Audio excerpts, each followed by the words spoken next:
Doctors of Reddit. What happened to a patient that will haunt you for life? Not a doctor, but psychotherapist.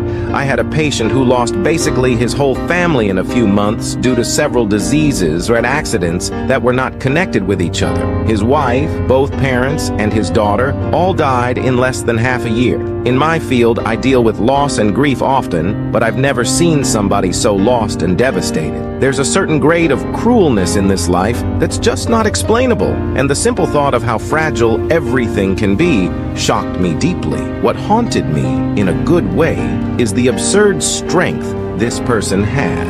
I often think about him when I have to face negative things in my private life. Him being able to get help and live on often turns things in perspective for me.